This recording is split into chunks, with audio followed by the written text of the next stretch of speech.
हाय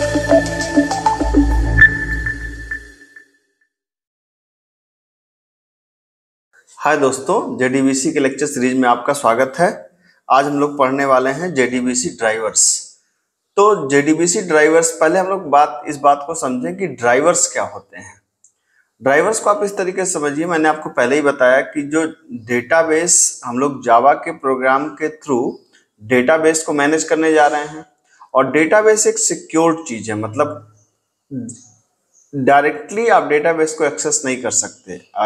इसीलिए किसी भी डेटाबेस को एक्सेस करने के लिए जनरली आपको यूजर नेम पासवर्ड देके ही जाना होता है डेटाबेस के अंदर, ठीक है। लेकिन अगर आप सीधा एक्सेस करना चाहते हैं तो आपको परमिशन चाहिए होती है। तो एक तरीके से ड्राइवर्स आप समझ सकते हैं कि जो जेडीबीसी ड्राइवर्स हैं, एक तरीके से परमिशन देते हैं कि आप डेटाबेस के कंटेंट को एक्सेस कर सकें, ठीक है। अब अगर हम लोग थ्योरेटिकल फॉर्म में देखें तो डेटाबेस यहाँ पे लिखा है कि JDBC drivers is a software component that enables Java application to interact with the database. मतलब आपको डेटाबेस इंटरेक्ट करना है तो रास्ता जेडीबीसी ड्राइवर्स के थ्रू ही होके जाता है, आप सीधा एक्सेस नहीं कर सकते।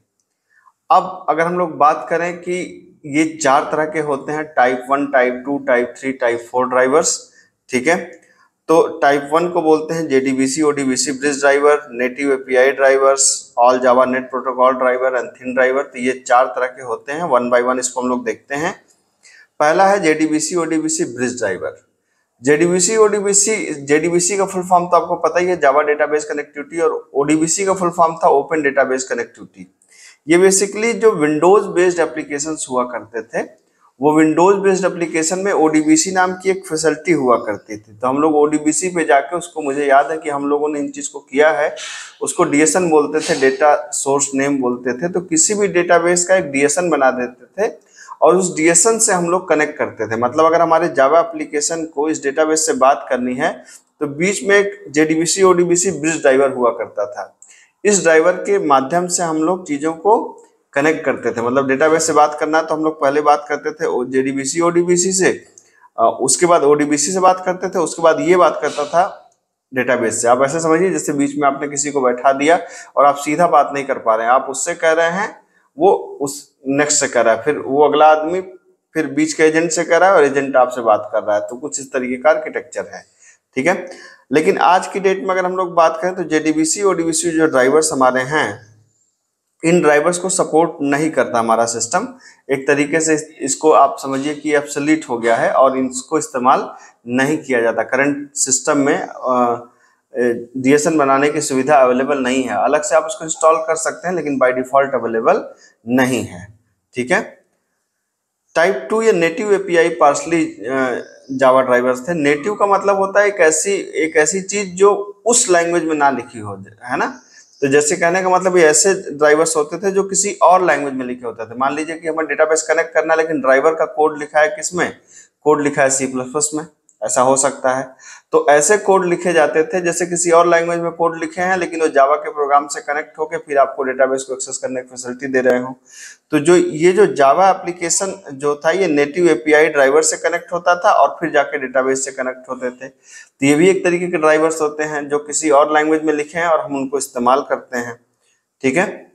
जो टाइप 3 ड्राइवर होता है उसको बोलते हैं all Java net protocol driver. तो ये क्या करता है, एक बीच का एप्लीकेशन सर्वर यूज करता है और नेटवर्क प्रोटोकॉल के थ्रू इस चीज को एक्सेस करके काम करता है, ठीक है।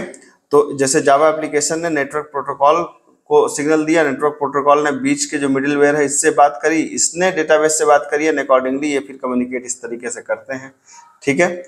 तो ये इसमें एक अच्छी बात है कि ये जावा में लिखा होता है तो इसकी स्पीड कंपैरेटिव फास्ट होती है। जो नेटिव एपीआई ड्राइवर होता है उसकी स्पीड कंपैरेटिव स्लो होती है, ठीक है।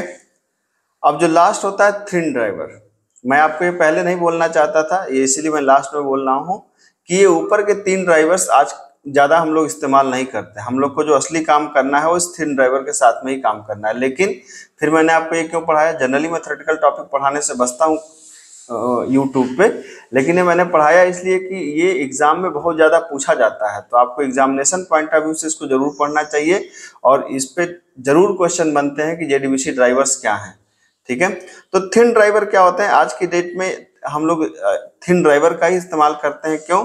थिन ड्राइवर में बीच में कोई लेयर नहीं होती, सीधा जावा एप्लीकेशन बात करता है थिन ड्राइवर से और थिन ड्राइवर बात करता है हमारे डेटाबेस से, ठीक है। और ये लाइट वेट होते हैं, प्रोसेसिंग स्पीड इनकी फास्ट होती है और ये काफी मतलब तेज काम करते हैं कंपेयर टू अदर ड्राइवर्स, और इसको आसानी से हम लोग इंप्लीमेंट भी कर सकते हैं। बस इसमें एक समस्या है कि इसमें एक कॉमन ड्राइवर, जैसे जेडीबीसी ओडीबीसी में क्या था कि एक ही ड्राइवर से सारे डेटाबेस कनेक्ट हो रहे थे, नेटिव में भी यही था।